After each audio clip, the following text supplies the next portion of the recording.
ठीक है। आज हम लोग कुछ इंटरेस्टिंग, कुछ ऐसी चीजें देखने जा रहे हैं जो शायद आप लोगों को ना पता हो।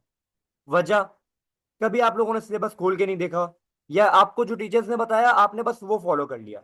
सर, जो जो मैं बताने जा रहा हूं उस सबके एंड में मैं आपको एविडेंस दिखाऊंगा। तो अभी जो मैं बोलने वाला हूं उसको गौर से आपने सुनना है। ठीक है। सबसे पहला काम क्या है आपका? सुनना। नोट्स टेकिंग आपकी आपका मेन पर्पस होना चाहिए आज की क्लास का, कि आप नोट्स बनाएं साथ साथ। ठीक है। पहले हम बात करते हैं पेपर वन की। दो पेपर होते हैं, सबको पता है। P1 P2 हिस्ट्री का पहला पेपर होता है, दूसरा पेपर ज्योग्राफी का होता है। Everyone knows that. सर ये कौन सी नई बात है? ये तो सारी पुरानी बातें हैं। इसमें नई बात क्या है? नई बात बताता हूँ थोड़ी देर बाद, अभी गौर से सुनते रहो जो कह रहा हूँ। ठीक है। 1 घंटे 30 मिनट का ये पेपर होता है, 75 मार्क्स का। सर ये भी पुरानी बात है। सेक्शन ए होता है 25 मार्क्स का। Part A B C and D होता है। सोर्स बेस्ड क्वेश्चन होता है इसके अंदर। यहाँ पे आपको पिक्चर मिल सकती है, कोई हिस्टोरिकल सोर्स मिल सकता है। सही है। इसमें तो आपको इंटरप्रेट करना होता है। ठीक है। सर ये भी बहुत पुरानी बात है, कोई नई बात बताएं। ठीक है सर, ये नई बात नहीं है तो आपको नई बात बता देता हूं। सबर करें थोड़ा सा। सबर कुछ इस तरीके से करें। फिर हम बात करते हैं सेक्शन बी की। 50 मार्क्स का। टोटल दो क्वेश्चन आपने अटेम्प्ट करने होते हैं चार में से। ठीक है। और हर क्वेश्चन के तीन पार्ट होते हैं, आप लोगों को पता है। पार्ट ए 4 मार्क्स का होता है, पार्ट बी आपका 7 मार्क्स का होता है, और पार्ट सी जो आपका 14 मार्क्स का होता है। सर मैंने अभी एक ग्रुप पे पूल किया था, पॉल भी कहते हैं इसको, पूल भी कहते हैं, whatsoever you call it. Voting की थी मैंने। उसमें मैंने बच्चों से पूछा कि 4 मार्कर के लिए आपको कितना लिखना होता है। मैंने वहां पे तीन ऑप्शन दिए थे। वन शॉर्ट पैराग्राफ, 4 पॉइंट, या a long paragraph, something like that. उसमें से मेजॉरिटी ने जो आंसर चूज किया वो आंसर ये नहीं था। सर सवाल है, यहां लिखा है वन शॉर्ट पैराग्राफ। अब शॉर्ट पैराग्राफ में 4 पॉइंटर्स आ रहे हैं। सही है सर, अब मेरी बात गौर से सुनो। अगर यहां पे एक वर्ड देखो, नो मोर। क्या लिखा है यहां पे? No more than a short paragraph is required. ये कौन कह रहा है? ये मैं नहीं कह रहा, मैं आपको बताऊंगा ये कौन कह रहा है। थोड़ा सा सबर करो। ठीक है। फिर आते 7 मार्क्स को कैसे अटेम्प्ट करना है आपने। सर मैंने उस दोबारा से पोल पे सवाल पूछा आप लोगों से कि 7 मार्क्स का जो आंसर है उस पर कैसे आंसर लिखना है। 3 पैराग्राफ लिखने हैं, 2 पैराग्राफ लिखने हैं, या पैराग्राफिंग की कोई जरूरत नहीं है। मेजोरिटी ने आंसर किया जो कि आंसर नहीं था। यहां पे जो लिखा हुआ है, at least 2 paragraph of writing. Sir क्या बातें कर रहे हैं, ये तो आज से पहले किसी ने नहीं बताई। कौन सी फजूल बात कर रहे हैं? सर एविडेंस प्रोवाइड करूंगा, थोड़ा सा सबर करें। कितना सबर करना है आपने? बस थोड़ा सा। क्यों? क्योंकि मैं आपको एविडेंस प्रोवाइड करूंगा। सीआई का खुद का जो ये स्टेटमेंट है ये मेरा नहीं है। ये जो लिखा हुआ है ये मैंने नहीं लिखा हुआ, मैंने यहाँ पे सिर्फ कॉपी पेस्ट किया हुआ है। ठीक है। फिर आज जो 14 मार्क्स की बात करते हैं, 14 मार्क्स में मैंने पूछा कितने पैराग्राफ होने चाहिए, क्या होना चाहिए। तो उस पर एक ऑप्शन था अप्रोक्सीमेटली 2 पेजेस लिखो, 5 पैराग्राफ लिखो, 6 से 7 पैराग्राफ लिखो। मेजोरिटी ने आंसर किया एटलीस्ट 5 पैराग्राफ। किसी ने भी ये नहीं लिखा approximately 2 pages of writing. Sir approximate का मतलब ये बिल्कुल नहीं होता कि एग्जैक्ट 2 पेजेस। 2 पेजेस से 4 5 लाइनें कम हो सकती है, तीसरे पेज की 2 3 लाइनें भर सकती हैं, लेकिन अप्रोक्सीमेट की बात हो रही है। सर ये लेंथ मैं नहीं बता रहा। क्या लेंथ? अब आपका जो सवाल होता है ना सर, आंसर राइटिंग में जो लेंथ होती है वो इंपॉर्टेंट होती है या नहीं? तो आज के बाद का क्या जवाब है? होती है। वजह, अब आ जाओ, वजह दिखाता हूं मैं आप लोगों को। ठीक है। मैं स्क्रीन शेयर ओपन कर रहा हूं। अपना दिमाग सबने खोल के रखना है, क्योंकि जब मैं चीजें बताने जा रहा हूं वो आप लोग बोलोगे सर ये क्या चीजें आज से पहले नहीं देखी। आज से पहले ये खोला है कभी? ये सीआईज का ऑफिशियल सिलेबस है, जो कि सीआईज ने हमें खुद प्रोवाइड किया है। ठीक है। ये मेरा नहीं है, ये सीआईज वालों का है। इसमें मेरा कोई अमल दखल नहीं है।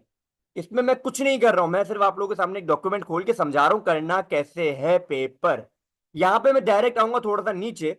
स्टार्टिंग की फजूल चीजों को इग्नोर कर देते हैं। फजूल चीजें मतलब टाइम नहीं है इसलिए। आ जाओ। ये आ गए हम लोग यहाँ पे। सर मैंने थोड़ी देर पहले बोला 4 मार्क्स के लिए no more than a short paragraph, ये लिखा हुआ है। आज से पहले किसी टीचर ने बताया था? नहीं बताया था। टीचर्स ने कहा था 4 पॉइंट्स लिख के आने, 5 पॉइंट्स लिख के आने, अगर एक कट गया तो दूसरी जगह मार्क्स मिल जाएगा। बताया था ना, यही बताया था। यस सर, यही बताया था टीचर ने। लेकिन ये जो बात कर रहा है सीआईज वाला, जिसने ये पूरा सिलेबस बनाया है, जो पेपर बैठ के चेक करता है, वो ये कहता है कि भाई no more than a short paragraph. एक छोटा सा शॉर्ट पैराग्राफ लिखना है, 4 से 5 सेंटेंसेस का।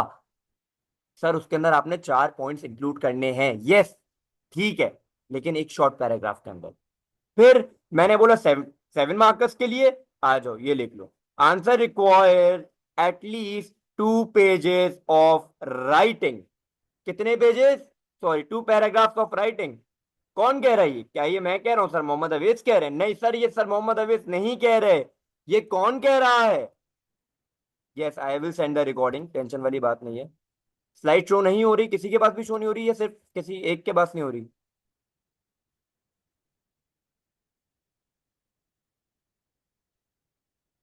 Wait a second, let me share it again.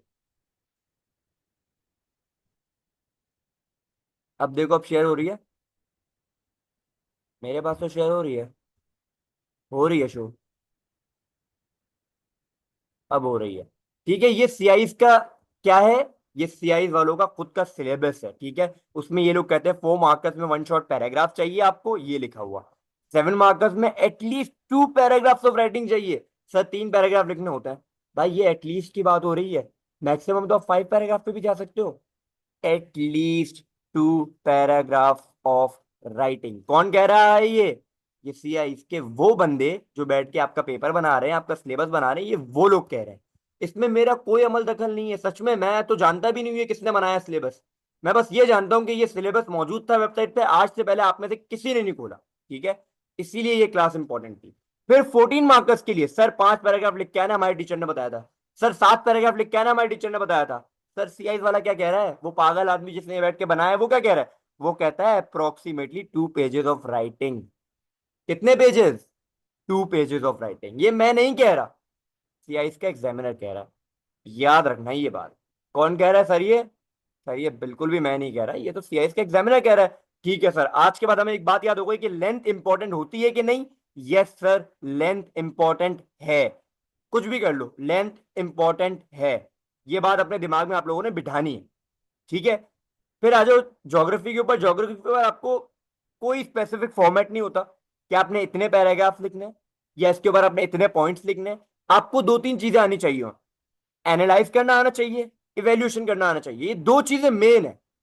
ये क्या है? ये 2 चीजें मेन है। सिलेबस आज से पहले नहीं खोला होगा, I am pretty much sure. क्यों? पता नहीं, लेकिन आगे एक चीज बहुत इंपॉर्टेंट मौजूद है यहाँ पे, असेसमेंट ऑब्जेक्टिव। ठीक है, AO1, AO2, AO3, AO4 maximum marks आपको मिल रहे होते हैं इन्हीं के ऊपर, मतलब इसी के हिसाब से सवाल बन के आ रहे होते हैं, इसी के ऊपर आपको मार्किंग मिल रही होती है। इसका वेटेज क्या है, होता क्या है? भाई AO1 पढ़ना मेरे साथ साथ, ठीक है। Recall, select, use and communicate knowledge and understanding. Paper 1 में 64% है, पेपर 2 में 50% है। वेटेज 57% है पूरे पेपर की। सर मतलब सर मतलब अगर आपका टोटल पेपर 150 मार्क्स का है, तो अगर मैं इसको परसेंटेज के हिसाब से मल्टीप्लाई करूँ 150% इंटू दिस, तो ये आपकी टोटल परसेंटेज पता है कितने मार्क्स बन रहे हैं? 85+ मार्क्स बन रहे हैं। 150 में से 85 सिर्फ एक चीज लाके दे रही है आपको। क्या मतलब सर, इसको करेंगे कैसे फिर? मैं बता रहा हूं कैसे करेंगे। जो सवाल आपसे पूछा जा रहा है उससे रेलेवेंट रहेंगे, उसी से कम्युनिकेट करेंगे। ये याद रखना, जैसे मैं आप लोगों को पढ़ा रहा हूं, मैं ये सोच के पढ़ा रहा होता हूं जैसे आपको आंसर नहीं पता। ठीक है, कोई भी टीचर पढ़ा रहा होता है इस सोच के साथ पढ़ा रहा होता है कि सामने वाले को आंसर नहीं पता। समझो आपके पास क्वेश्चन पेपर आया है और जो एग्जामिनर चेक करेगा ना, उसको आंसर पता ही नहीं। अब आपने उसको समझाना है। कैसे समझाना है थोड़ी देर बाद बताऊंगा, ठीक है। AO2 demonstrate an understanding of the past through explanation, interpretation, analysis, evaluation। Paper 2 में तो ये होती ही नहीं है। क्यों नहीं होती? पेपर 1 में होती है। पेपर 1 में कहाँ होती है ये आपके पास कंक्लूजन वाले पैराग्राफ्स में होती है, जहां पे आप कंक्लूड कर रहे होते हो, जहां पे आप आंसर डेवलप कर रहे होते हो, ये वहां पे मौजूद होती है। फिर AO3 apply knowledge understanding of physical and human environment and issues through explanation, analysis and evaluation. ये 30% होती है सिर्फ और सिर्फ पेपर 2 के अंदर। पेपर 1 में ये नहीं होती, ये सिर्फ और सिर्फ पेपर 2 के अंदर होती है। ठीक है, समझ में आ रही है बात? नहीं आ रही मुझे बताओ, मैं रुकूंगा, आगे समझाऊंगा। फिर AO4 apply skills and interpret a variety of environmental and historical resources. Sources, आपने ये सोर्सेज वाली जो बात है, इसको देख के सिर्फ एक दिमाग में चीज आनी चाहिए। नंबर 1, हिस्ट्री के अंदर source based question. Number two, geography के अंदर भी सोर्स, सोर्स को इंटरप्रेट करना आना चाहिए, एज सिंपल एज दैट। इसके अलावा कोई रॉकेट साइंस है ही नहीं। अगर आपको ये चार चीजें आती हैं, congratulation my boy, you are getting a star इंशाल्लाह ताला। फिर हमने सिलेबस आज से पहले खोल के देखा ही नहीं था, तो हम और देख लेते हैं। Yes it is same as IGSCE। मैं आप लोगों के चैट बॉक्स देख लेता हूँ। मैंने खोला था, you did very good. Ibrahim आपके पास नहीं हो रही स्क्रीन शेयर। राइटिंग छोटी हो तो मैं आपको बताता हूँ, AO3 मैं आपको समझाता हूँ। मैं आपको जब पास क्लास ले रहूंगा उसमें समझाऊंगा डिटेल क्या है। सर 7 मार्कर्स में मिनिमम पैराग्राफ लिखने तो वेल डेवलप्ड होने चाहिए नॉर्मल, ये मैं आपको बता रहा हूँ, अभी सब्र करो, अभी लाइन से चल में, ठीक है। ये हमने यहाँ पे देख ली कुछ चीजें। अब ये सिलेबस कंटेंट है, ये लंबी है, ये देखो अगर सिलेबस खोलोगे ना तो आपको पता होगा आपको क्या क्या चीजें पता होनी चाहिए, ठीक है। अगर आप सिलेबस नहीं खोल रहे आपको पता ही नहीं होगा कि क्या क्या चीजें नहीं पता होनी चाहिए, क्या पता होनी चाहिए, ठीक है। फिर ये आपको एक की क्वेश्चन देता है ऑलरेडी, उसके अंदर से पूरा टॉपिक कवर होता है, शाह वलीउल्लाह वाला पूरा हर हर जगह दे रहा है की क्वेश्चन, ठीक है। Consequence and decline of the causes and consequence of decline of the Mughal empire, ये दे रहा है। फिर causes and consequence of war of independence, specific content भी दे रहा है कि आपको ये चीजें पता होनी चाहिए। बहादुर शाह जफर कौन था आपको पता होना चाहिए। कॉन्सिक्वेंसेज ऑफ वॉर क्या थे आपको पता होने चाहिए, ठीक है। इवेंट्स क्या थे आपको पता होने चाहिए। इमीडिएट कॉन्सिक्वेंसेज क्या थे, इंडिपेंडेंट क्यों अचीव नहीं हुई, ये 7 7 मार्क्स के क्वेश्चन है, 7 मार्क का क्वेश्चन है एक। ये वॉट वाले 4 मार्क्स के क्वेश्चन है, ये आपको पता होने चाहिए। ये नहीं पता होंगे आप गए, इनमें से ही सवाल आते हैं भाई, मैं बता रहा हूँ, इन्हीं में से सवाल उठ के आते हैं। और कहाँ से आएंगे, इन्हीं में से सवाल आएंगे। ये आपको पता होनी चाहिए चीजें। बहरहाल आगे चलते हैं। आप लोग बड़े खुशकिस्मत हो कि आप एक साल पहले निकल रहे हो, क्योंकि सिलेबस चेंज होने जा रहा है 2027 में। और उस सिलेबस में पता है क्या आने वाला है, सोशल स्टडीज, सोशियोलॉजी के कुछ टॉपिक्स आने समझो। 2027 के सिलेबस वेबसाइट पे चेक करना, सेक्शन 4 आ रहा है इसके अंदर, ठीक है। तो आप लोग खुशकिस्मत हो, मैं आपको बताता हूँ। मैं आपको इमीडिएट एंड लॉन्ग टर्म में फर्क भी बताता हूँ। इमीडिएट होता है फौरन, उसके फौरन बाद क्या हुआ। अगर आपकी राइटिंग छोटी हो तो भी बताता हूँ, सब बताता हूँ, सब्र करो बस आप लोग। परसेंटेज आपका, आपका ताल्लुक ही नहीं है परसेंटेज से। आपको बस ये पता होना चाहिए कि आंसर राइटिंग कैसे करनी है, ठीक है। मैं आप लोग यार चैट बॉक्स देख रहा हूँ, मैसेजेस देख रहा हूँ। Will you be sending, yes I will be sending the recording, don't worry about it, tension नहीं लो। AO1 दोबारा, AO1 ये होता है आपको अंडरस्टैंडिंग एंड नॉलेज होनी चाहिए, मतलब आपको कॉन्सेप्ट पता होना चाहिए कि ये कॉन्सेप्ट है बेसिकली, ठीक है। ये ज्योग्राफी का पूरा सिलेबस है बेसिकली, यहाँ पे हम आगे आ रहे हैं, ज्योग्राफी का ये सिलेबस आ गया पूरा का पूरा। टाइम कम है इसलिए मैं इसको सही से एलेबोरेट नहीं कर पाऊंगा, ठीक है। वर्कशॉप में बिल्कुल सही से हम लोग इसको एलेबोरेट करेंगे, समझेंगे, क्योंकि उसके अंदर हमारे पास टाइम ज्यादा होगा। अभी हमारे पास टाइम बहुत कम होता है, मिनिमम टाइम होता है, उसके अंदर हमें बहुत सारी चीजें करनी होती हैं, ठीक है। यहाँ पे ग्लॉसरी दी हुई है, ठीक है। सवाल पूछे एनोटेट तो क्या करना है, एक्सेस बोले तो क्या करना है, कैलकुलेट बोले तो क्या करना है, कंपेयर बोले तो क्या करना है, कंट्रास्ट बोले तो क्या करना है, डिफाइन बोले तो क्या करना है, डिस्क्राइब बोले तो क्या करना है, डिस्क्राइब द डिस्ट्रीब्यूशन बोले तो क्या करना है। ये वाला जो सवाल है ना, इसके ऊपर मैं आपको ऐसी ट्रिक बताऊंगा कि आप मैक्सिमम मार्क्स लेके आ रहे होगे, मैक्सिमम, ठीक है। डिस्क्राइब द पैटर्न ऑफ, इसके ऊपर मैं आपको बता सकता हूँ। ड्रॉ के ऊपर भी बता सकता हूँ। Explain account, give reason for evaluate, give your view, comment how, ठीक है। Identify, illustrate your answer, describe slash explain, insert, label, justify, list, locate, ये सब आप खुद पढ़ोगे, ये सब मैं आपको नहीं पढ़ाऊंगा, इसको पढ़ के समझोगे, क्योंकि बहुत आसान इंग्लिश में लिखा हुआ है। कोई मुश्किल चीज नहीं लिखी हुई है, सिलेबस मैं आप लोगों को भेज दूंगा, टेंशन वाली बात नहीं है। सिलेबस हर साल ही चेंज हो रहा है, कुछ कुछ चीजें। Yes it is same, I don't know your pronunciation of the name, लेकिन ये हाँ सेम है सिलेबस। मैं आपको बताऊंगा, AO3 बाद में समझाऊंगा, ठीक है। खैर ये चीजें थी जो समझने वाली चीजें थी। इसके बाद हम आते हैं आंसर राइटिंग के ऊपर। मैं दोबारा से स्क्रीनशॉट चेंज कर रहा हूँ। आज हम लोग हिस्ट्री का आंसर राइटिंग सीख रहे हैं। मैं आपको आंसर राइटिंग सिखा रहा हूँ, मैं आपको किसी टॉपिक का आंसर लिखवा नहीं रहा। 5 मार्क्स सोर्स बेस्ड क्वेश्चन की मैं अलग क्लास लूंगा, उसमें क्या करना होता है। हाँ वर्कशॉप बिल्कुल 4 अप्रैल से शुरू होंगी इंशाल्लाह ताला, 4 6 8 एंड 10, ठीक है। मैं दोबारा से स्क्रीन शेयर ऑन करने जा रहा हूँ। अब जो है ना मैं बोलने जा रहा हूँ उसको गौर से देखना, क्योंकि अब मैं आपको बेसिकली बताने जा रहा हूँ आंसर राइटिंग करनी कैसे है। ये मैंने आप लोगों के सामने एक पास्ट पेपर्स के कुछ सवालात खोले, और इसके अंदर जिस तरीके से मैंने लिखा हुआ है सबको, जिस तरीके से मैंने कहा, चैट बॉक्स गायब हो गया, let me open the chat box first, because chat box नहीं होगा तो क्यों नहीं आ रहा, आ गया, ओके। तो इसके अंदर मैंने जिस तरीके से बताया हुआ है वो आपने चीजें बस देखनी है, समझनी है। बेसिकली आपने चीजें समझनी है अभी जो मैं समझाने जा रहा हूँ। वो जो मैं कह रहा था शॉर्ट पैराग्राफ, ये आपको मैं समझाऊंगा जब पास पेपर करा रहा हूँ, अभी समझ नहीं आएगा। अभी कोई फायदा ही नहीं है समझने का जब तक पता ही नहीं होगा। ये मैं सेंड बिल्कुल भी नहीं कर सकता, ये वर्कशॉप स्टूडेंट्स के लिए होंगे, क्योंकि कब तक है ये क्लास, ये आप लोगों की क्लास है 20 मिनट और, ठीक है 40 मिनट्स की क्लास होगी। तो अभी सिर्फ अब समझने फोकस करो, और फजूल सवालात से बेहतर है कि हम लोग थोड़ा समझ लें। ठीक है, टाइम हमारे पास कम है आज। थोड़ा लाउड बोलो, आवाज स्लो आ रही है।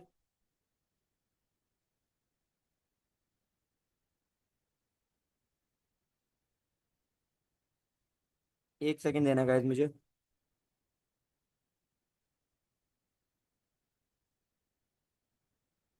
किसी और को भी आवाज स्लो आ रही है क्या?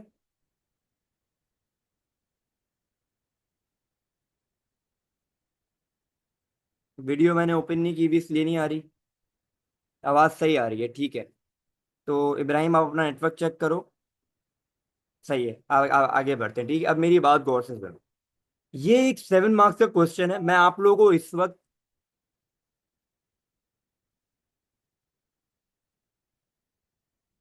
एक सेकंड देना गाइस मुझे। मैं एक मैसेज भेज रहा हूँ because I don't know. Okay.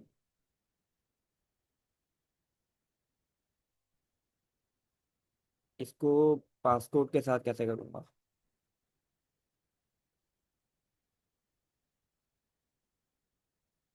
Okay fair enough, अब चलते हैं आगे। सही है। ओके। अब ये एक सवाल है। Why was Bengal partition in 1905? Sir answer writing मैं आपको सिखा रहा हूँ, मैं आपको इस सवाल का आंसर लिखना नहीं बता रहा क्या लिखा जाएगा इसके अंदर, ठीक है। मेरी बात गौर से सुन। अभी जब हमने पढ़ा तो हमने देखा कि हमें एटलीस्ट 2 पैराग्राफ लिखने हैं, ठीक है। लेकिन मैं आपको वही बात कहूंगा कि मैं अब सबकी चैट बाद में देखूंगा, ठीक है, सबके सवाल बाद में देखूंगा, अब मैं समझा। तो उसमें लिखा था कि 2 पैराग्राफ से एटलीस्ट 2 पैराग्राफ लिखने हैं। मैं आप लोगों को सजेस्ट करूंगा आप 3 पैराग्राफ लिखेंगे। पहले पैराग्राफ में उसका पॉइंट आ जाएगा, पॉइंट मतलब जो मेन पॉइंट है of the paragraph. For example इसी क्वेश्चन को एग्जाम्पल लेके हम समझते हैं, ठीक है। इस सवाल के अंदर the main point is administrative difficulty. ये एक मेन पॉइंट है। अब इसको मैंने डेवलप करना है। अब मैं डेवलप कैसे करूंगा मैं बताऊंगा भाई। 54 मिलियन पॉपुलेशन थी, ठीक है, डिफिकल्ट हो रहा था एडमिनिस्ट्रेट करना। लॉर्ड कर्जन ने सोचा भाई अब बंगाल को अब करना ही करना पड़ेगा ताकि इसको सही तरीके से संभाल सकें। Therefore east and west Bengal अलग अलग कर दिया गया ताकि आसानी से कंट्रोल किया जा सके। सर इसके अंदर मैंने सीधा सीधा रीजन बताया, सीधा सीधा मैंने सीधा रीजन बता दिया। फिर मैंने उसको डेवलप किया, और उस डेवलपमेंट की वजह से मुझे इसके अंदर मैक्सिमम मार्क्स मिलेंगे, ठीक है। मैक्सिमम मार्क्स मिलेंगे। क्यों? वजह बताता हूं 2 मिनट बाद, अभी सुनो। वजह बताऊंगा, टेंशन नहीं है। सही है भाई। ओके। फिर आ जाओ दूसरे पैराग्राफ के ऊपर। अब मैं यहाँ पे जो नया रीजन है, जो नई चीज है वो बताने जा रहा हूँ, मेन पॉइंट। उसके अंदर है रिलीजियस डिस्ट्रीब्यूशन। ये मेन पॉइंट है।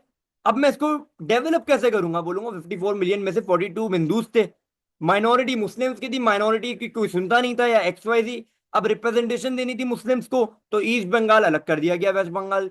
एक जगह मुस्लिम मेजोरिटी हो गई, एक जगह मुस्लिम मेजोरिटी हो गई।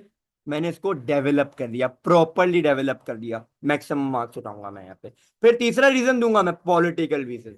ये मेरा एक पॉइंट है, उसको मैं डेवलप कर रहा हूं, उसको मैं समझा रहा हूं, ठीक है, वेल डेवलप करके उसको मैं आंसर बना रहा हूं कि भाई ये चीजें हैं, मतलब एक्सप्लेनेशन दे रहा हूं साथ। ठीक है, AO1 ये होता है बेसिकली, ठीक है। अब ये AO1 AO2 AO3 AO4 के चक्कर में ना पड़ो, मैं बस दिखाना चाह रहा था कि सिलेबस भी कुछ होता है जो आपने आज से पहले नहीं देखा। आज के बाद जब भी कोई सब्जेक्ट पढ़ने जा रहे हो सिलेबस पहले दिन खोल के देखना, ठीक है। बहरल, तो अब हमने क्या देखा कि हमने देखा भाई पॉलिटिकल विजन भी है। पॉलिटिकल विजन क्या है भाई? यहाँ पे सारे यहाँ पे लिखे हुए हैं भाई। कलकत्ता के अंदर जो हिंदूज थे जो कर रहे थे, पार्टीशन जरूरी हो गया था, डिवाइड एंड रूल थी, ब्रिटिश को पावर चाहिए थी, मुसलमानों की सपोर्ट चाहिए थी, XYZ द रीजन सर। मैंने इसको डेवलप कर दिया। क्या मेरा मेरा आपसे सवाल, क्या ये आंसर सही है? क्या इसमें मुझे 7 में से 7 मार्क्स मिल रहे हैं? मेरा आप लोगों को जवाब है बिल्कुल मिल रहा है। वजह क्या है गाइस, वजह क्या है? आ जाओ। वजह ये है, हमारे पास एग्जामिनर कमेंट्स मौजूद होते हैं। जो पेपर बैठ के चेक करता है ना सबके, वो हमेशा एक एग्जामिनर कमेंट बनाता है, उसमें बताता है कि भाई मेजोरिटी बच्चों ने ये किया, माइनॉरिटी बच्चों ने ये किया। वो हर सवाल के एंड में बताता है, हर साल बनाता है, हर सवाल के लिए बनाता है। चाहे वो 4 मार्क्स का हो, चाहे वो 14 मार्क्स का हो, चाहे वो 7 मार्क्स का हो, चाहे वो 5 मार्क्स का हो, चाहे वो 10 मार्क्स का हो, वो एग्जामिनर कमेंट जरूर देता है। एग्जामिनर कमेंट करेगा भाई कि बच्चों ने सही से किया कि नहीं किया। अब देखो क्या सीन है।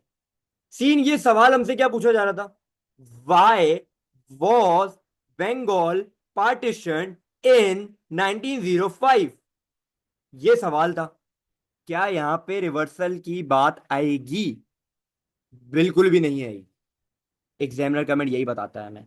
कहता है in part B most candidates were able to score well, the reason for the partition of Bengal were well known, it was well known, सबको पता होता है, रीजन बहुत आसान है, सेक्शन 2 का पहले टॉपिक है। However many candidates wrote irrelevantly on the reason for the partition to be reversed, irrelevant था, वेग था, जरूरत ही नहीं थी। क्या मार्क्स कटेंगे? मार्क्स नहीं कटेंगे, टाइम वेस्ट होगा। ठीक है।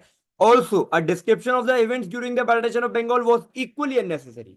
इवेंट्स मतलब कैसे हुआ, कब अनाउंस हुआ, कौन सा बंदा आया, कौन सा डॉक्यूमेंट साइन हुआ, कौन सा कमीशन बना, किस बंदे ने साइन करवाया, किस बंदे ने आके अनाउंस करवाया, अननेसेसरी था। रिएक्शन क्या था? अननेसेसरी था। कौन बता रहा है ये? सर ये मोहम्मद अवीस नहीं बता रहा, ये आप लोगों को बता रहा है सीआई का एग्जामिनर।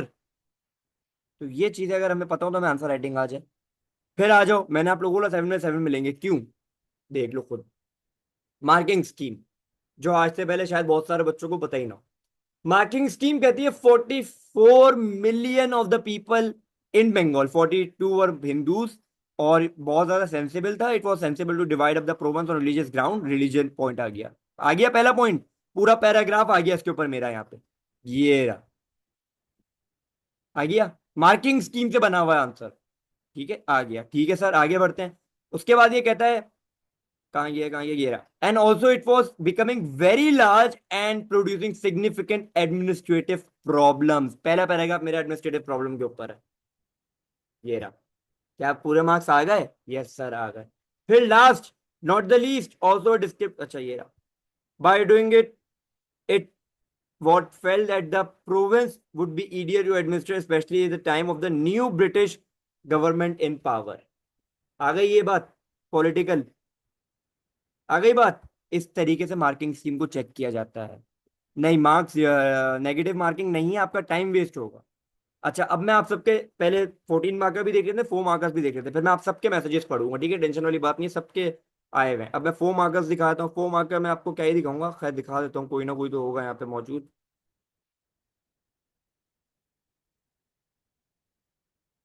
ढूंढना पड़ेगा।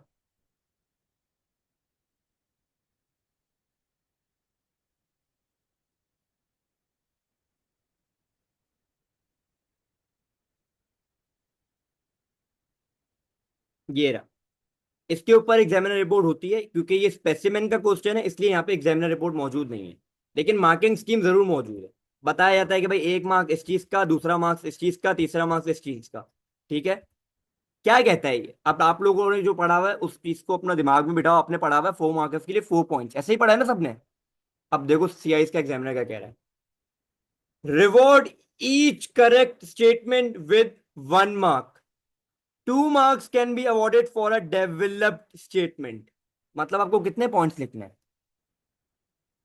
आपने 2 मिनिमम पॉइंट्स लिखने हैं, जरूरी नहीं है 4 लिखो, लेकिन उसको फिर डेवलप करो। आ रही है बात समझ? उसको समझाओ सामने वाले को कि भाई ये चीज है, एक्सप्लेन करो। ये सीआई का एग्जामिनर कह रहा है, मार्किंग स्कीम कह रही है, ये ऐसे में नहीं कह रहे हैं यहाँ बैठ के। ठीक है। ये आपके पास 4 मार्कर आ गया, 14 मार्कर का भी हम देख लेते हैं, एक अच्छा सा सवाल कोई 14 मार्कर के जिसका सैंपल आंसर भी हमारे पास मौजूद हो, ये रहा। अब ये सवाल क्या कह रहा है हमसे, ये पास्ट पेपर के सवाल आते हैं, ये बात याद रखनी है आपने, ये मेरे बनाए हुए सवाल नहीं है। ठीक है। Parliamentary reforms were the parliamentary reforms the most important attempt by either the Muslims, the Hindus, and the British in seeking a solution of the problem in the subcontinent XYZ blah blah blah 1906 से 1920 तक। Sample answer तो मैंने लिख दिया, मैं पूरा बैठ के पढ़ूंगा नहीं, लंबी होगी, ठीक है, लेकिन इसके अंदर मुझे ये पता है कि भाई बहुत सारे इवेंट्स आएंगे 1906 से लेकर 1920 तक। लेकिन एक बात याद रखना, ये वाला सवाल नहीं उठाते, सवाल 14 मार्क्स से दूसरा उठाते हैं, वजह उसके पीछे, वजह बताता हूँ 1-2 मिनट बाद।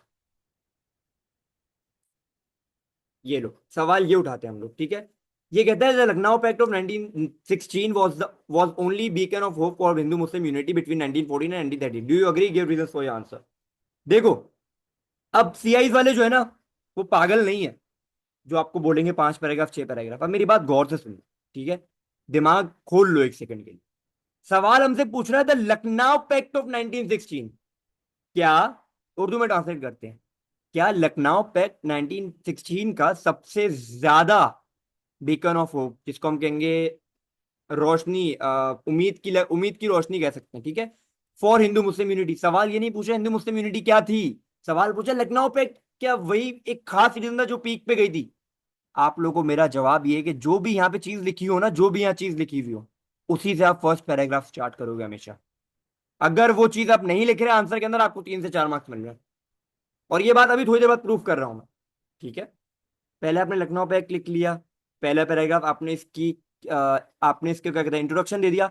इंट्रोडक्शन के अंदर लखनऊ पैक्ट ही डिस्कस होगा, याद रखना। हिंदू मुस्लिम यूनिटी ऊपर नीचे होती रहती थी। Lucknow pact is often describe at major step towards unity. पूरा मत बताना पहले पैराग्राफ में, 5 पैराग्राफ लिखो, सुकून से लिखो, टेंशन वाली बात नहीं है। जो सीख चुके हो सीख लिया, अच्छी बात है। अब जो सीख रहे हो उसको इंप्लीमेंट करो अपने आंसर्स पे, फिर बताना लखनऊ पैक्ट क्या था, बेसिकली क्या था, ठीक है? फिर आप आगे आ जाओ, गवर्नमेंट ऑफ इंडिया एक्ट 1919 बता दो, उसके ऊपर भी 7 आ गए थे। नेहरू रिपोर्ट बता सकते हो, क्योंकि नेहरू रिपोर्ट के अंदर जिन्ना ने कहा था कि मेरे 4 पॉइंट्स आप इंक्लूड कर लो, मैं आपका पूरा लखनऊ पैक्ट एग्री करूंगा।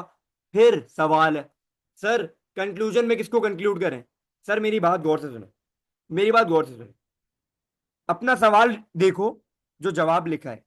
अगर आपने सवाल के जवाब में लखनऊ पैक्ट के ऊपर बहुत कम कंटेंट लिखा है, you will never conclude that, never. लेकिन अगर आपने लखनऊ पैक्ट पे ज्यादा कंटेंट लिखा है, आप उसको कंक्लूड कर दो। आपने मॉन्टेक चेल्सफोर्ड रिफॉर्म पर कंटेंट लिखा है, सबसे ज्यादा लंबा पैराग्राफ, उसका सबसे ज्यादा चीजें उसके अंदर लिखी हैं, आप उसको कंक्लूड कर दो। कैसे कंक्लूड होगा? ये जो इतना बड़ा पैराग्राफ है ना, एग्जाम्पल के तौर पे, ये जो इतना बड़ा पैराग्राफ है, इसको आप कर दोगे इतना सा, 2 सेंटेंस के अंदर खत्म, ठीक है? यहाँ पे आप कंक्लूजन देख लो। आई आई पार्शली एग्री विद स्टेटमेंट, मैंने डेमोक्रेटिकली जवाब दिया, मैंने बोला भाई पार्शली एग्री करता हूँ, लखनऊ पैक्ट था, लेकिन लखनऊ पैक्ट के अलावा भी चीजें थी, सिंपल एज दैट। मैंने पूरा आंसर की समरी दे दी छोटी सी। बात समझ में आती है? 14 मार्कर ऐसे लिखना, ठीक है? और बस फिलहाल आज के लिए इतना ही। अब मैं आप लोगों के पढ़ूंगा इंशाल्लाह ताला। वर्कशॉप डिटेल आप लोगों को पता है, एक आखिरी बार मैं आप लोगों को बताया, तो उसके बाद आप लोगों के सवाल बताऊंगा, सवालों के जवाब दूंगा इंशाल्लाह ताला। वर्कशॉप जो है आप लोगों को एक आखिरी बार बताने जा रहा हूँ मैं। 4th 6th 8th and 10th of April physical class होगी हमारी पान वाला इंस्टीट्यूट बहादुराबाद पे, ठीक है? ऑनलाइन भी होगी, वहीं बैठ के मैं ऑनलाइन भी कनेक्ट किया हुआ हूँ। ये बात दिमाग में रखना, ज्यादा समझ जो है वो आप लोगों को फिजिकल आएगा, समझ में आपको ऑनलाइन भी आएगा। लेकिन वो होता है ना, मुझे चेहरा देख के पता चलेगा भाई इस बंदे को समझ आ रही है बात, इस बंदे को समझ नहीं आ रही, इस बंदे को समझाने की जरूरत है। अभी ऑनलाइन बैठे हुए कोई कुछ लोग तो जूम की मीटिंग लगा के पीछे इंस्टाग्राम खोले हुए होंगे, आई एम 100% श्योर, खोले हुए होंगे। कुछ लोग यूट्यूब लगाए हुए होंगे, कुछ लोग फेसबुक चलाए हुए होंगे, कुछ लोग व्हाट्सएप पे बातें कर रहे होंगे, सही ऐसा होता है। अब मैं आप लोगों के आ रहा हूँ मैसेजेस के ऊपर, जो आप लोगों ने मैसेजेस मुझे भेजे, मैं सबके मैसेजेस देखूंगा, टेंशन वाली बात नहीं है। हमें बस 7 मिनट बाकी है, ठीक है? Any tips for time management? Hand writing, hand writing जो है कोई टेंशन वाली बात नहीं है, आराम से हो जाता है पेपर चेक। बहुत ही ज्यादा कीड़े मकोड़े ना हो, बस अपनी स्पीड तेज करें, जितनी तेज कर सकते हैं। मतलब अपना पेपर जो है ना, प्रैक्टिस में, I am talking to you Alisha right now, like for example आप 1.5 घंटे का पेपर है ना, आप 1 घंटे 10 मिनट में पेपर कंप्लीट कर लें अभी प्रैक्टिस के तौर पे। जब सीआईएस का पेपर देने जाए ना, तो अपनी राइटिंग स्पीड थोड़ी स्लो कर लीजिएगा, राइटिंग आपकी सही हो जाएगी। सही है? कुछ लोग कहते हैं कि इंट्रोडक्शन की जरूरत नहीं होती, इंट्रोडक्शन की जरूरत होती है, ये मैं आपको दिखाना भूल गया। अगर मैं आप लोगों को दिखाता, चलो अब मैं आप लोगों को बाद में दिखाऊंगा, लेकिन आपका एग्जामिनर कमेंट खुद कहता है, और मार्किंग स्कीम भी इंट्रोडक्शन से ही स्टार्ट हो रही होती है, ठीक है? इंट्रोडक्शन की जरूरत होती है, ये बात याद रखना। अब अफवान का देख, इंट्रोडक्शन मैंडेटरी है, yes it is. What if we write other points different from this? लिख सकते हो, अगर रेलेवेंट है लिख सकते हो, इररेलेवेंट है नहीं लिखो, टेंशन वाली बात क्या है? देखो सवाल वाई पूछ रहे हैं ना, तो आपने बताना है वाई। वॉट पूछ रहे हो तो आपने बताना है वॉट। ये बात का डिफरेंस अपने दिमाग में रखना, ठीक है? कॉन्सिक्वेंसेस पूछे तो सिर्फ कॉन्सिक्वेंसेस, रीजंस नहीं बताने क्यों आया था, ठीक है? फिर आ जाओ, फहद क्या पूछ रहा है? सर एक क्लास टाइम मैनेजमेंट पे भी, ठीक है कर लेंगे, टाइम मैनेजमेंट के ऊपर भी। इंट्रोडक्शन के मार्क्स नहीं होते? बिल्कुल होते हैं, ऐसी कोई बात नहीं है कि नहीं होते। फिर आ जाओ 0 7 मार्क्स का कंक्लूजन रिक्वायर्ड नहीं होता, नहीं, 7 मार्क्स में कंक्लूजन रिक्वायर्ड नहीं होता। इज सर, ये नहीं, वर्कशॉप की टाइमिंग 3 to 6 PM है। इजा, I don't know if it's इजा यूसुफ। हाँ, 3 to 6 PM है। दूसरा सवाल sir, in 14 marker related to the relations with foreign country, do how do we paragraph. ये मैं आपको समझाऊंगा, टेंशन वाली बात नहीं है। Can't be in a single paragraph, exactly it can not be. मैं आप लोगों को ये बताऊंगा पास पेपर वाली क्लास के अंदर। आसान टाइम मैनेजमेंट पे क्लास होगी इंशाल्लाह ताला, हो जाएगी, जल्दी हो जाएगी। Sir can we just write 4 points, pointers are not allowed, pointers allowed नहीं होते। आपको मार्किंग स्कीम अगर 4 मार्कर्स की मैं ज्यादा दिखाता तो आपको पता चल जाता। अभी तो मैंने सिर्फ एक क्वेश्चन दिखाया है। मैं सारे पास पेपर ऐसे ही करा रहा हूँ, वर्कशॉप के बाद रोजाना बैठा हुआ। पेड वाले बच्चों को ज्यादा क्लासेस मिल रही होंगी, जो नॉन पेड उनको 1-2 क्लासेस मिल रही होगी। I am so sorry, but एक अनजस्टिस हो जाएगा फॉर द पेड स्टूडेंट्स अगर मैं सबको क्लासेस देना शुरू कर दूं। ठीक है। फास्ट फास्ट राइटिंग टिप्स, ये आपको आपको कॉन्सेप्ट पता होना चाहिए। आपको पता होना चाहिए क्या चीज कहाँ लिखनी है। ठीक है। हमारे पास मटेरियल कम हो और राइटिंग बड़ी करके लिख लें तो आपको आंसर मार्क्स नहीं मिलेगा, और हम बिल्कुल भी नहीं मिलेगा। Sir I am not like that, I really do care for PhD, it's good you do. Sir सही है, ओके लारेब। सर वर्कशॉप में पीएचडी के पूरे सिलेबस का ओवर, पूरा सिलेबस करेंगे लारेब हम लोग। अजान 10 और 14 मार्क्स का आंसर एक ही था, हाँ एक ही तरह लिख लो, ज्यादा बेहतर है। Umme Hani, it is very important to give whole 3 reason in 7 markers. Yes it is important for कि आपने 3 रीजन को डेवलप करना है, minimum 3 reason. For source A we need to write, source based question का आंसर आप लोगों को बाद में दूंगा, उसकी अलग क्लास होगी कि उसको समझाऊंगा। अगर कंटेंट पूरा हो आंसर में बट डिटेलिंग कम हो तो डेवलपिंग के मार्क्स कटेंगे। AO3 यही तो है। आपने देखो, मैं एक बात बता रहा हूँ, एक एग्जाम्पल दे रहा हूँ। ठीक है, मैं फॉर एग्जाम्पल कराची में बैठा हूँ गुलशन में। ठीक है, एग्जाम्पल देता हूँ। अब आंसर मुझसे कोई पूछता है सर आपको कहाँ जाना है, मैं बोलूँ मुझे DHA जाना है, एग्जाम्पल दे रहा हूँ समझना। ठीक है। अब DHA जाना है। अब मैं बोलूंगा दो तरीके हैं, या तो नॉर्मल रोड पकड़ लो, या तो आप इधर लैरी एक्सप्रेस से चल लो। अब ये मैंने एक स्टेटमेंट दे दिया। ठीक है। अब जो मेन डिटेलिंग है ना वो मैं बताऊंगा भाई। पहले मैं जाऊंगा यहाँ से आयशा मंदिर, आयशा मंदिर से मैं 3 हट्टी वाला रास्ता पकड़ूंगा, तीन हट्टी से मैं जाऊंगा सदर वाले रास्ते से, सदर वाले रास्ते से मैं सीधा जाऊंगा, लेफ्ट हैंड पे लूंगा, मेरे टोटल आएगा, मेरे टोटल के बाद एक सिग्नल आएगा, सिग्नल के बाद एक पुल आएगा, पुल को क्रॉस करूंगा, डिफेंस आ जाएगा। मैंने पूरी डिटेल बताई। ये डिटेल्स आपने बतानी है जितनी पता हो। अगर कुछ नहीं आता, अच्छा, ये बात याद रखना कि अगर क्वेश्चन नंबर 3 पहले कर रहे हो तो पार्ट A B C एक साथ करने। ठीक है। इन 14 मार्क का हाउ मेनी रीजन और point should be develop for maximum marks. Paragraph 1 three, three three ही करने होते हैं डेवलप करके। बट आपने एक इंट्रोडक्शन और एक कंक्लूजन वाला पैराग्राफ इंक्लूड करना होता है। Can I disagree with the statement, आप डिसएग्री नहीं करेंगे, आप बोलेंगे आई पार्शियली अग्री। आई पार्शियली डेमोक्रेट भाई, डिप्लोमेसी होती है ना, डिप्लोमेसी उस तरीके से खेलो। टेंशन क्या है, आंसर के मार्क्स मिलते हैं। ठीक है। अब मैं आप लोगों के सवाल पढ़ पढ़ के थक गया। आई मीन 7 मार्क्स में ज्यादा, 7 मार्क्स में लंबी ज्यादा नहीं करनी है, तकरीबन 1-1.5 पेज लिख लो, सवा पेज लिख लो, काफी है। और किसी का कोई सवाल है पूछ सकता है। व्हाट्सएप नंबर मैं आप लोगों को सबको दे रहा हूँ। कोई भी सवाल किसी भी किस्म का, वर्कशॉप की डिटेल चाहिए हो, कुछ भी चाहिए हो, कुछ भी पूछना हो, उससे पूछ लेना। बहुत सारे स्टूडेंट्स थे जो आज क्लास, आज उन्होंने मुझसे व्हाट्सएप में मैसेज किया है, उनको मैंने बेहतरीन तरीके से गाइड भी किया है। वो इंशाल्लाह ताला बहुत ज्यादा मोटिवेट भी हुए और वो पढ़ना भी शुरू कर रहा है। तो it's a very good news for me, for you guys. मैं व्हाट्सएप नंबर प्रोवाइड कर रहा हूँ। ये मैंने व्हाट्सएप नंबर आप लोगों को दे दिया, आप लोग मुझसे डिटेल्स ले सकते हो। मॉक कब होगा? मॉक 2 दफा होगा, एक हिस्ट्री का होगा, एक ज्योग्राफी का होगा। वो मैं नहीं बताऊंगा कब होगा, लेकिन होगा आप लोगों की वर्कशॉप के दिनों में ही। ठीक है। कब होगा वो बाद में बताऊंगा। कुछ नया करने जा रहा हूं मैं इंशाल्लाह ताला। कुछ ऐसी चीज जो आप लोग बोलो सर ये क्या कर रहे हैं, आप लोग घबरा जाओ, हो सकता है आप अगले दिन बोलो हमें आना ही नहीं है, या कुछ भी कर सकते हो आप लोग। तो कुछ नई चीज है, मैं उम्मीद करता हूँ अगर आप लोग सब्र के साथ चलोगे ना तो बेहतरीन रिजल्ट आएगा। यस, मॉक्स देने आ सकते हैं, बिल्कुल आ सकते हैं। 2 दिन आना पड़ेगा मॉक देने के लिए, एक ही दिन में 2 मॉक्स नहीं होंगे। ठीक है। और मॉक्स अगर देने आ जाओगे बहुत ज्यादा बेहतर हो जाएगा। क्यों? क्योंकि आप लोग मुझे वहीं पे पेपर रिटर्न में सबमिट कराओगे, मैं आंसर वहीं पे चेक करूंगा, मतलब वहीं पे नहीं, मतलब मैं घर ले आऊंगा, फिर मैं चेक करूंगा, फिर आपको सही तरीके से गाइड कर सकता हूँ। ऑनलाइन में बहुत ये मसले होते हैं भाई, बहुत ज्यादा मसले होते हैं चेक करने के आंसर। ऑनलाइन दे सकते हैं, यस ऑनलाइन दे सकते हैं, बट चेकिंग बहुत इशू होती है, आपका कैमरा सही होना चाहिए। क्वेश्चन पेपर मॉक का नहीं मिलेगा। लोकेशन इज बहादुराबाद, पान वाला इंस्टीट्यूट। क्लास खत्म होने वाली है, कोई सवाल हो आप लोग मुझसे व्हाट्सएप पे बाकी चीजें पूछ सकते हो। बाकी it was a very good session, about 35 students join, it's a very good session today for me. Hopefully will have the same session tomorrow at the same time. और कल हम लोग ज्योग्राफी का एक नया चैप्टर करेंगे, जो कि हम करते आ रहे हैं काफी टाइम से। अब हमारा कुछ ही पेपर बचा है। ट्रांसपोर्टेशन जौहर से।